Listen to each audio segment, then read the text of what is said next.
반갑습니다. 울산 이규원입니다. 3일 연장 문제풀이를 찍고 있습니다. 네, 자 일단 오늘은 2015년 2차 문제 4번 25점 경사로에서 보행자를 충돌한 사고건에 대한 분석입니다. 문제가 1, 2-12, 3-12 이렇게 나뉘어져 있는데 1번, 2번은 계산 문제고 3번은 3-1은 그 타이어에 적혀있는 규격, 그게 어떤 뜻인가를 설명하시오 라는 거고 3-2는 다시 한번 계산 문제입니다. 자, 일단 1번 문제부터 한번 풀이를 해볼 텐데 풀이하기 전에 이 문제의 구성이 어떻게 되어 있는가 하는 문제를 일단 큰 그림으로 한번 볼게요. 차량은 평탄한 지명으로부터 약 4.01도의 경사를 가진 경사로에서 오르막 구간에서 31m의 스피드마크를 발생시키고 사람을 보행인을 충격했습니다. 그러면 이 차가 과연 몇 km/h의 속도로 주행하고 있었느냐를 분석하는 거예요. 별거 아니죠. 간단해요. 간단한데 이런저런 내용들을 줘가지고 계산해봐라. 분석할 수 있는지 한번 보자. 그 얘기예요. 이 구간에서 실험을 하면 되는데 이 1차 문제도 꼭 그런 문제가 있어요. 사고는 오르막 구간에서 났는데 이 노면의 마찰 계수를 측정하기 위해서 내리막 구간에서 테스트를 한, 그래서 계산한 견인 계수 값을 주고 실제 거리를 구해라, 뭐 이런 막 속도를 구해라, 이런 문제가 가끔씩 나와요. 그러면 오르막 구간에서 사고가 났는데 내리막 구간에 견인 계수를 구해놨으면 그거를 다시 백을 시켜서 오르막 구간의 견인 계수로 바꿔서 풀어야 되죠. 얘도 그런 비슷한 거예요. 오르막 구간에서 테스트를 하려 하니 사정이 여의치 않았겠지. 그러니까 그 뒤에 평탄한 구간에서 제동 실험을 한 거예요. 그러면 평탄한 구간이니까 평탄한 구간에서 제동 실험을 해서 나타낸 그 견인계수 값은 결국은 마찰 계수 값하고 똑같겠죠. 경사도가 없으니까. 그런데 테스트를 두 번에 걸쳐서 해봤는데 80km/h의 속도에서 제동을 빡 했더니 끼 하고 서는 게 30m의 스피드마크를 발생시키고 제동 이제 정지가 되더라. 그리고 75km/h의 속도에서 브레이크 팍 밟았더니 27m를 진행하고 정지가 되더라. 그런 테스트값 두 개를 구해냈어요. 그러면 처음 속도, 나중 속도, 거리, 처음 속도, 나중 속도, 거리를 아니까 가속도 구할 수 있죠. 가속도 A는 FG죠. 근데 여기는 감속이니까 마이너스 FG죠. F값 구할 수 있죠. 어떻게 구하냐? 자, 보면 1번 문제. 위 제동 실험의 결과로부터 제동 실험 구간의 평균 마찰 계수를 구해라. 마찰 계수가 얘랑 똑같을 수도 있고 다를 수도 있겠는데 어쨌든 평균을 구하래요. 그 마찰 계수를 일단 구해보는 거지. 어떤 공식으로 구해야 되냐? 아까 얘기했잖아. 처음 속도, 나중 속도 빵, 나중 속도 거리가 있으니까 3번 공식으로 가속도를 구하면 돼요. 3번 공식으로 구하면 되는데, 자, 나중 속도는 빵이고 A, 가속도는 감속 구간이니까 음수예요. 마이너스 FG예요. 그런데 여러분들 착각한 게 있어요.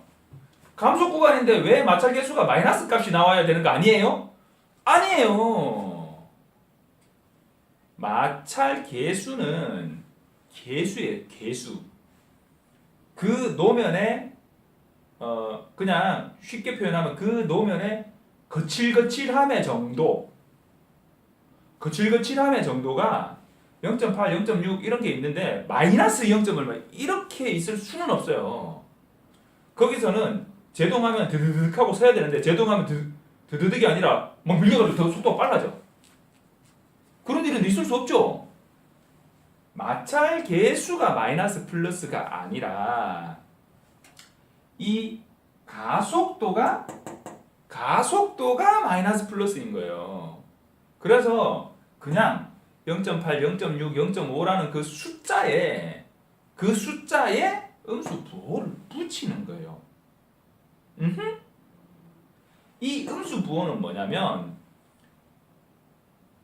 진행 방향에 대비한 힘의 방향을 표시하는 벡터의 부호. 이해가 되셨나요? 그러면 여기서 마찰 계수 값은 플러스 값이 나와야 돼? 마이너스 값이 나와야 돼? 플러스 값이 나와야 돼요. 근데 댓글 보다가 이 부분 좀 착각하실 수 있겠다 이런 생각 제가 했는데 맨날 내가 풀이하면서 그래서 감속 구간이므로 A는 마이너스 F지고 이렇게 얘기해 놓으니까 이 F 값이 마이너스 값이다 라고 착각하신 분들이 있을 수도 있을 것 같아요. 그거 아니에요. 아니에요. 자 보세요. 계산해보면 알아. 자 가속도는 음수예요. 감속 구간이니까 마이너스 Fg가 되고 F 값은 결국 평지니까 뮤 값하고 같아요. 견인계수는 마찰계수랑 같아요. 그러면 요걸 다 적용해보면 V는 빵이니까 소거하고 A를 마이너스 FG를 적용하면 VI의 자승은 마이너스 2 F가 결국 뮤니까 뮤GD 이렇게 되잖아요. 그러면 요걸 이항하면 뮤는 마이너스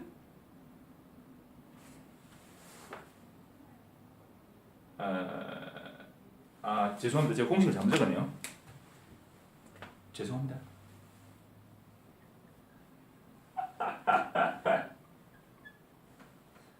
공식을 잘못 적었어요. 자, 저도 사람이거든요. VE의 자승 마이너스 VI의 자승이죠. VE가 0이니까 마이너스 VI의 자승은 그러니까 VE의 자승이 있는데 얘가 0이가 빵이니까 마이너스 VI의 자승은 마이너스 2 뮤집이죠. 그러면 뮤는 마이너스 값이 넘어갔으니까 마이너스 넘어간 게 아니고 마이너스니까 털어버리면 플러스가 되죠. 그리고 2뮤지디가 넘어가니까 뮤는 2뮤지디가 돼요. 여기는 실컷 이렇게 적어놓고 여기는 공식. 죄송합니다. 저도 사람이거든요. 자, 그래서 이항 정리해 보면 뮤는 2GD분의 VI의 자승이에요. 자, 플러스 값 나오죠?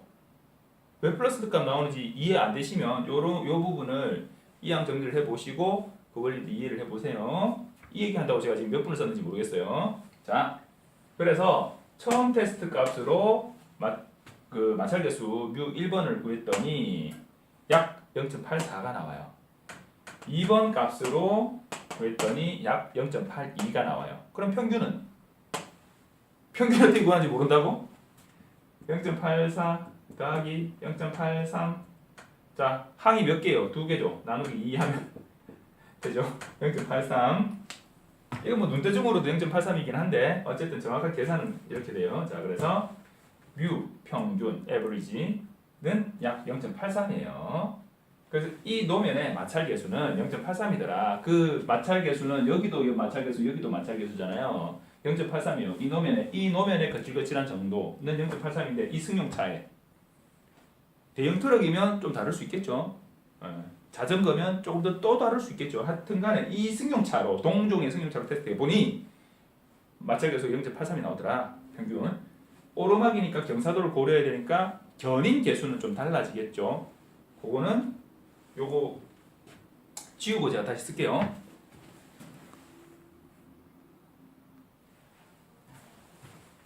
네. 이제 폰에 이거 정지 다시 촬영 기능을 막 쓰고 이래요. 많이 발전했어요. 자, 이번 문제는 뭐냐면 그래서 이 노면에 실제 사고가 발생한 오르막 노면에 견인계수를 구해라. 견인계수 아시죠? 뮤 플러스 G죠. 뮤 플러스 마이너스 G죠 사실은. 예.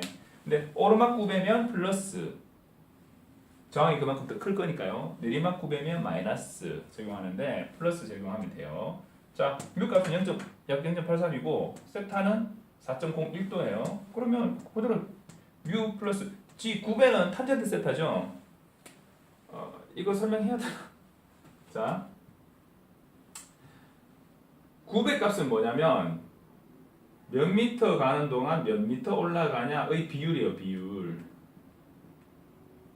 비율이요. 예를 들면 100m 갈 때 7m 올라간다. 이 경사도가 그러면 몇 퍼센트예요? 이 경사도의 경사율은 몇 퍼센트예요? 7%죠. 7 나누기 100 곱하기 100이죠. 비율이니까 7%. 요 값이 사실은 7%예요. 미리 계산해봤어. 자, 그 얘기예요. 그런데 몇 미터 갈 때 몇 미터 올라가냐의 비율이니까 요거는 결국 삼각함수잖아요. 직각이니까 탄젠트 세타. 탄젠트 세타는 이렇게 쓰면 A분의 B잖아요. A분의 A잖아요. 그래서 탄젠트 세타가 G값이에요. 900값이에요. 7% 이렇게 나오는 게 아니고 0.07 이렇게 나오겠죠. 자, 0.83 플러스 탄젠트 4.01 하면 여기 0.07이라니까. 그래서 약 0.9가 나와요. 자, 대비계수는 0.9 구했고요. 2-2번. 그래서 이 차가 실제로 제동했을 때 요때의 속도를 구해라. 그거잖아요. 뭐 아시죠? 3번 공식이죠. 우리 가장 많이 쓰이는 공식 3번 공식이죠. V 자승 마이너스 VI 자승은 EAD. 그래서 V 나중 속도는 0m/s. 그리고 가속도는 감속이므로 0보다 작고 A는 마이너스 FG는 마이너스 0.9 곱하기 9.8. 거리는 31m. 공식 그대로 대입해주면 약 죄송합니다. 제가 실수를 많이 하네요. 약 23.4 m/s가 나와요. 23.4면 3.6 곱하면은 20m/s가 72km니까 한 80km 정도 되나? 하여튼 뭐 그 정도 되네요. 좀 빨리 달렸어요, 그죠? 어쨌든 그렇고요. 그래서 이번 문제도 뭐 그리 어렵지 않은 그냥 계산 문제예요. 기본 공식으로 풀 수 있는 문제고요. 자, 이제 3번 넘어가 볼게요.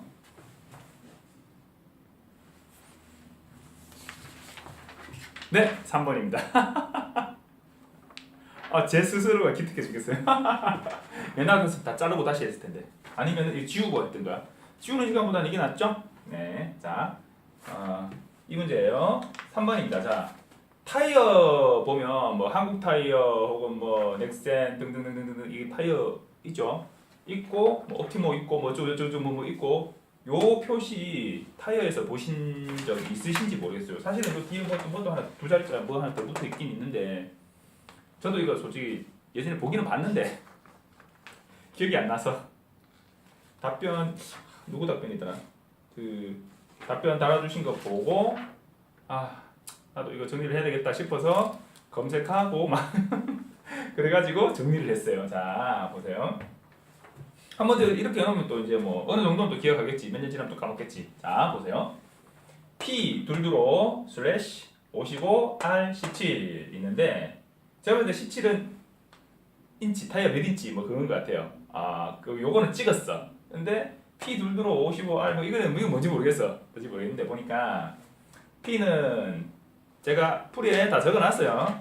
패신저 카 타이어. 그러니까 그냥 그 개인용 승용차 타이어라는 표시 P. 뭐 B 있고 뭐 있고 뭐 이렇게 있대요. 다른 것들은. 자, 둘두로는 편평비라고 하는데 이 편평비 좀 이따 설명할게요. 그리고 55는 죄송합니다. 225는 타이어 폭이고 55가 편평비예요. 55가 편평비고 R은 레디알이라는 뜻이고 요즘은 다 그 공급되는 대부분의 거의 대부분의 뭐 전체라고 해도 과언이 아닌 타이어가 다 레디알식 타이어래요. 그래서 레디알이라는 표시고 17은 휠 인치입니다. 자, 요 그림을 보면서 제가 설명을 좀 드릴게요. 와이드스 폭이죠. 얘입니다. 얘. 타이어의 폭이죠. 타이어의 폭 225 땡땡 타이어의 폭 이렇게 적으시면 되고요. 타이어 이 폭 얘가 막 넓은 게 있어요. 광폭 타이어죠. 얘의 단위는 밀리미터입니다. 밀리미터. 225mm라는 얘기죠. 22.5cm라는 얘기죠. 예. 광폭 타이어는 뭐 좀 더 넓어가지고 뭐 한 300mm 뭐 이런 게 있는가? 그건 잘 모르겠고 하여튼간에 225 폭이라는 얘기고요. 55는 편평비예요. 편평비 얘입니다. aspect ratio인데 aspect인지 뭐 aspect인지 aspect A-S-P-E-C-T aspect ratio 비율 그러니까 편평비인데 이 편평비는 단위가 퍼센트예요 단위가 편평비는 이 55가 퍼센트입니다 0.55라는 얘기죠 퍼센트인데 이거는 어떤 거냐 여기 제가 요거랑 요거 여기 하이스 높이 이것도 단위가 밀리미터입니다. 자, 이 타이어를 옆에서 보면 중간에 휠이 있고 그리고 고무 부분 있잖아요. 고무 부분. 이 고무 부분의 높이 얘랑 똑같겠죠. 제 그림은 좀 못 그렸지만 똑같겠죠. 높이 요 높이를 하이스 높이라고 하는데 이 높이와 타이어 폭의 비율 그거를 갖다가 편평비라고 합니다. 편평비가 낮을수록 네 검색했는데 죄송합니다. 편평비가 낮을수록 휠 사이즈가 큰 거겠죠. 자, 이 타이어의 폭은 일정한데 이 높이가 커진다는 얘기는 얘가 커지면 그만큼 타이어는 작아져야 될, 이 휠은 작아져야 될 거 아니에요. 왜냐면 타이어를 끼우는 이 폭은 한계가 있는데 얘가 커진다는 얘기는 이따만한 타이어에 이 고무 부분이 더 많아져야 되니까 휠이 이렇게 작아진다는 얘기죠. 그런데 이 H가 작아지면 편평비가 낮아진다는 얘기는 이 폭이 커지거나 혹은 높이가 작아진다는 얘기죠. 그러면 예를 들면 휠을 더 큰 휠을 장착하거나 이런 차들 가끔 있어요. 보시면 좀 고급 차종이나 좀 멋낸 차종들 보면 휠이 이만큼이고 타이어는 조금밖에 안 보여. 고무 부분은. 이런 타이어가 비싸. 제 차는 이런 타이어 안 꼈어요. 휠을 인치업 하는 거죠. 통상적으로 뭐 승용차, 뭐 준중형 같은 경우에 뭐 15인치, 16인치 혹은 대형 같은 경우 17인치 이런 타이어들이 휠이 들어가는데 예를 들면 뭐 15인치 규격 그러니까 처음에 출고 타이어는 15인치 휠이 장착된 타이어가 나오는데 뭐 어떤 승차가 뭐 저쩌고 뭐 이래 가지고 예를 들면 인치업을 하는 경우가 있어요. 16인치로 휠을 인치업 하는 거야. 그러면 얘가 더 넓어졌으니까 이 타이어 자체의 크기를 더 키울 수는 없잖아요. 거기 뭐 규격이 있는데 그러니까 얘가 좁아지는 거지. 얘가 H 높이가 좁아지는 거죠. 작아지는 거지. 자, 편평비예요. 그냥 뭐 그런 겁니다라고 좀 이해하시라고 제가 말을 좀 길게 하고 있는 중이에요. 저도 이 개념을 좀 이해하기가 좀 어려워서 좀 저처럼 이해하기 어려운 분들이 좀 계시지 않을까 싶어서 저 빼놓고 다 이해하셨나요? 자, 그래서 55는 편평비입니다. 편평비고요. 편평비는 어떻게 계산하냐? 타이어의 폭 분의 타이어 옆에서 본 타이어 요 고무 부분의 높이 곱하기 100 해가지고 비율로 55% 이렇게 요 경우는 55%가 되는 거죠. 계산을 하고요. R은 레디알, 17은 이 휠의 직경입니다. 직경이 뭐죠? 지름, 반지름 말고 지름. 다이아메타라고 하는데 요 지름이 17인치다. 요 단위는 인치입니다. 인치고요. 그러니까 밀리미터하고 다르죠. 그래서 보기에서 줬어요. 인치를 밀리미터로 계산할 때는 얼마를 곱해주면 된다. 25.4로 곱해주면 된다. 이렇게 보기에서 줬어요. 자, 그러면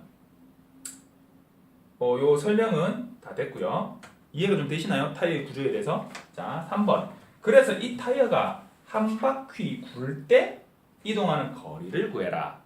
다시 말해서 타이어의 원의 둘레를 구하라는 거예요. 타이어가 여기서 시작해서 요렇게 한 바퀴 딱 굴렀어요. 여기서 여기까지 이동한 거리는 결국 이 타이어의 둘레죠, 둘레. 원의 둘레를 구하는 공식은 여러분들 기억나실지 모르겠지만 2파이r이에요. 2파이r. 근데 제가 이거 요마크 이런 거 얘기하면서 곡선 반경 우리 곡선 반경 r이라고 쓰잖아요. 사실 죄송합니다. 전화가 왔어요. 예. 요까지 딱 잘리네요. 자, 네. 죄송합니다. 전화가 왔어요. 연결해서 붙일게요. 요즘은 붙일 줄 알아요. 자, 우리가 곡선 반경 r 갖고 할 때 이렇게 대문자로 r이라고 쓰는데 곡선 반경이라고 해놓고 이 r을 쓰는데요.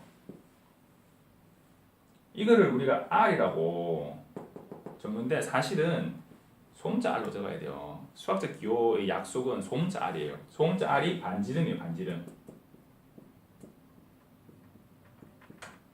그러면 이 원의 지름은 뭐냐? 여기서 여기까지 쫙 가로지르는 원의 중심을 지나는 그거는 대문자 r이에요. 대문자 r. 여기서 2파이 r에서 이 r은 소문자 r이에요. 그러면 2 곱하기 3.14 곱하기 반지름 이게 원의 둘레를 구하는 공식이에요. 그러면 원의 넓이를 구하는 공식은 파이 r 자승. 그까지는 몰라도 돼요. 우리 아들내미 수학 숙제 같이 봐주다가 저도 새롭게 익힌 건데 뭐 작년 얘기죠. 초등학교 6학년 때. 자, 그러면 2파이r이니까 지름은 결국 반지름 두 개잖아요. 요거 반지름, 요거 반지름. 그래서 2r 반지름 두 개. 그게 지름이니까 결국은 파이r이에요. 파이r. 네? 여기서 파이r을 쓴 이유가 뭐냐면 이거 반지름과 계산하기가 쉽겠어요. 그냥 지름 계산하기가 쉽겠어요. 이 인치 값이 나와 있는데 얘는 구하면 되고 얘도 얘랑 같은 거니까 구하면 되고 얘도 17인치 나와 있으니까 밀리미터로 변환하는 상수가 주어졌으니까 이 개수죠. 개수 25.4 그냥 곱하면 되고 그럼 지름을 구하는 게 더 편하죠. 그래서 파이r이라고 적은 거예요. 자, 파이r인데 이 r은 반지름은 그럼 어떻게 구하냐? 일단 요거는 아실 거예요. 이 휠, 림의 내경, 휠 17인치니까 곱하기 25.4 하면은 얘는 일단 나와. 그러면 얘를 구해서 곱하기 2 하면 되죠. 2 곱하기 2는 요거예요. 요거. h를 여기서 r 값은 얼마냐? 요거 두 개잖아요. 2h 곱하기 요거 인치잖아요. 림의 내경 다이아메타니까 d라고 씁시다. 그럼 요거잖아요. 요거잖아요. 그죠? h는 어떻게 구하냐? 자, 여기 적혀 있어요. 공식이. 편평비는 타이어 폭분의 타이어 옆면 높이 요거예요. 그러면 h 값은 얼마예요? h는 aw죠. 그죠? 그런데 이 aw 곱하기 100이잖아. 100 곱하기 100이잖아요. 여기 죄송해요. 곱하기 100 이렇게 돼 있잖아요. 요거잖아요. 요거 편평비가 55가 사실 0.5인데 곱하기 100을 해가지고 55라고 표기하는 거거든요. 그러면 요거 이항 정리하면 이거 이항 이 옆에 죄송합니다. 너무 많이 갔네요. 지금 화면 안 잡힐 거야. 이항 정리하면 자 A는 H 곱하기 100 나누기 W예요. 그러니까 H 값을 구해야 되니까 H는 얘가 넘어가 AW가 되고 곱하기가 넘어가 나누기가 되고 AW 나누기 100 이렇게 되죠.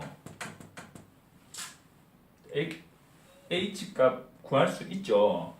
이거 A가 뭔지 제가 얘기했죠? 예. aspect ratio. 예. 편평비. 그러니까 이 값을 여기 그대로 적용을 해주면 55 곱하기 225 나누기 100이 되는 거죠. 요 값이요. 그리고 요게 h 값이니까 두 개니까 곱하기 2 해주고 더하기 중간에 리면 내경. 그러면 요 값이 r이에요. 얘가 파이고 원주율 3.14. 그러면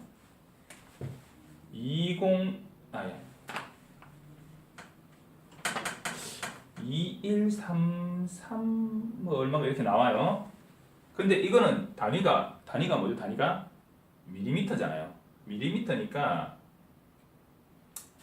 밀리미터는 몇 밀리미터가 1미터일까요? 100 센티미터가 1미터잖아요. 10 밀리미터가 1cm예요. 네? 그러면 1000 밀리미터가 1미터인 거죠. 그래서 2.133 이렇게 나가는데 소수 둘째 자리까지 구하니까 2.13m 이렇게 되는 거죠. 풀이는 이해가 되시나요? 이해가 안 되시면 다시 돌려보면서 자기가 직접 풀어보면서 계산 한번 해보시고 타이어의 구조에 대한 설명 이해하시고요. 사실 이 문제는 뭐 1번 문제 혹은 2번 문제는 우리가 평상시에 보던 그런 문제고 그냥 풀면 되고요. 요거는 타이어의 구조에 대한 부분을 수험생분들은 아마 공부하셨을 거예요. 저는 이거 공부 안 한 지가 좀 됐어요. 그래서 이번에 몰라서 그냥 검색해서 알아냈는데 어쨌든 저도 다시 한번 공부를 했고요. 그리고 요 부분에 대한 요게 각각 어떤 거고 이 편평비라는 게 과연 편평비라는 게 편평비라는 게 어스펙트 레이티오 편평비라는 게 어떤 얘기다라는 부분이 이해가 되시면 이거는 충분히 그냥 구할 수 있는 부분인데 사실은 좀 복잡해요, 그죠? 그렇지만 충분히 계산해서 구할 수 있는 부분이고 평상시 연습이 안 돼 있다 하더라도 선택해서 하실 수 있는 부분일 것 같아요. 어쨌든 문제 4번이 조금 평상시에 공부를 안 하셨다면 선택해서 풀기는 좀 어려운 문제였을 수 있지만 그래도 그렇게 뭐 난이도가 막 높은 그런 문제는 아닌 것 같아요. 어쨌든 4번 선택해서 풀이하셨던 분들 정교가 있으시기를 빕니다. 그리고 4번 선택하지 않으셨던 분들도 이런 부분에 대한 타이어의 기본 이해에 대한 부분 다시 한번 공부해 두시면 좋을 것 같아요. 감사합니다. 그리고 5번은 제가 따로 풀이를 안 할게요.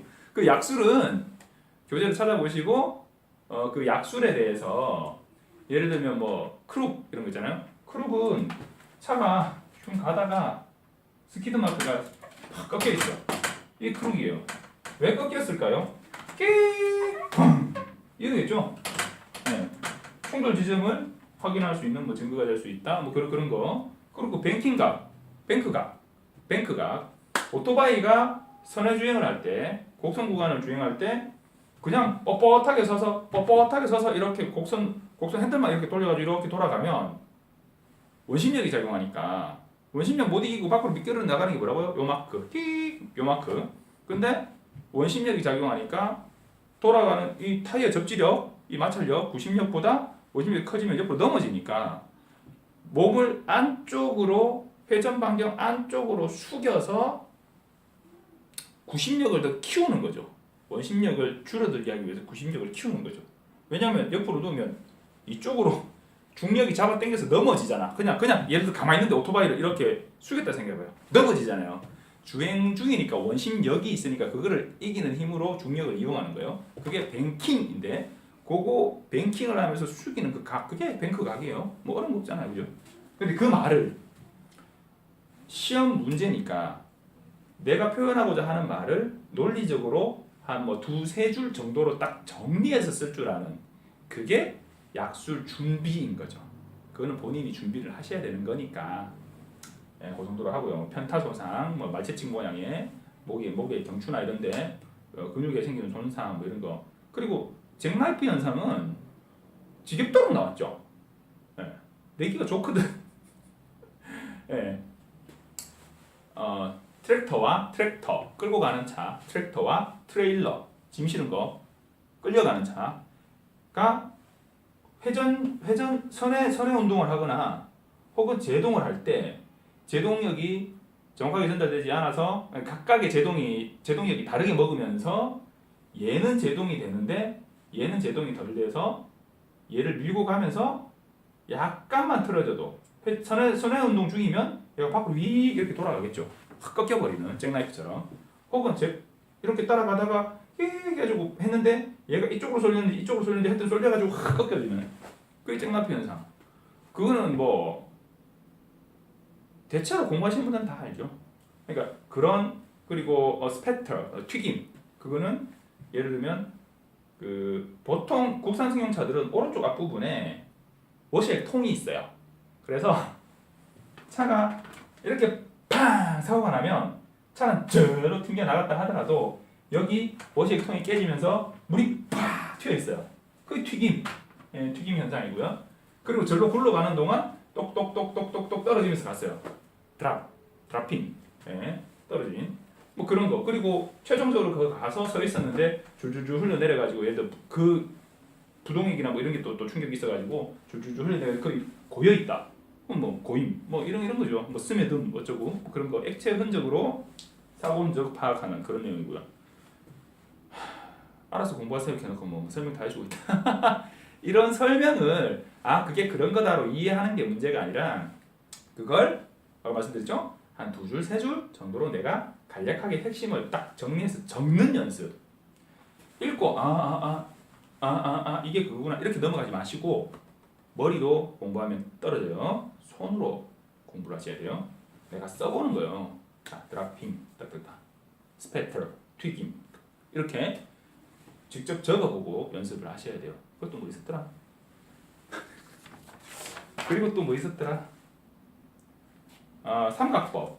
삼각법은 뭐 도로에서 뭐 도로가 정확한 직선도가 딱 있고 여기서 딱 사고 났으면 기준선 잡고 뭐 직각으로 뭐 이렇게 하겠는데 그렇지 않고 뭐 회전 구간이라든지 이 길가의 어떤 정확한 선을 측정하기 어려운 길가 장자리 구역이 뭐 대충 어지럽다든지 뭐 이래가지고 그 신의 감정님께서 적어주신 정말 정확하게 적어주셨죠.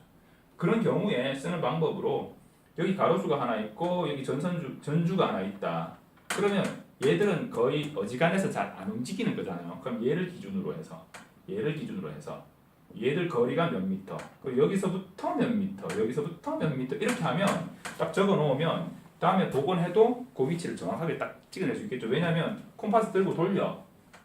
요게 5m다, 예를 들어 이게 7m다가 그 종이에다가 예를 들어서 100분의 1로 한다 치면 5cm 딱 찍고 콤파스 딱 돌리고 이렇게 쫙 돌리고 이 콤파스 쫙 돌려가 접점 여기네 이렇게 찾아낼 수 있겠죠, 그죠? 거기 삼각법이에요. 사고 위치를 표현해주는 방법 중에 하나죠. 그리고 페이드는 뭐 브레이크 드럼이 어쩌고 저쩌고인데 솔직히 난 잘 몰라. 찾아보세요. 찾아보시고 거진 뭐 5번 문제까지 설명 다 드린 것 같아요. 어쨌든 2015년 1차, 2차 시험 치신 수험생님들 수고하셨고요. 합격을 기원합니다. 그리고 혹시나 만약에 올해 합격이 안 되셨다 하더라도 여유가 있잖아요. 이제 공부 이제 조금 할 것 같잖아요, 그죠? 차근차근 좀 준비하셔서 내년도 시험 치시면 되고요. 제가 몇 년 준비했다고요? 2008년도 시험 치고 2009년도에 제끼고 2010년, 2011년 4년 만에 했죠, 4년. 이런 사람도 있어요. 하니까 뭐 혹시 불합격 되더라도 상심하지 마시고 합격하신 분들은 그 합격으로만 기쁨으로만 마치지 마시고 그리고 계속 이 도로교통사고 감정사 장점 활용할 수 있는 방법 그리고 후배들한테 도움 줄 수 있는 방법 고민하실 수 있으면 더 좋겠습니다. 자, 2015년 문제풀이 2차 문제풀이 마치겠습니다. 감사합니다.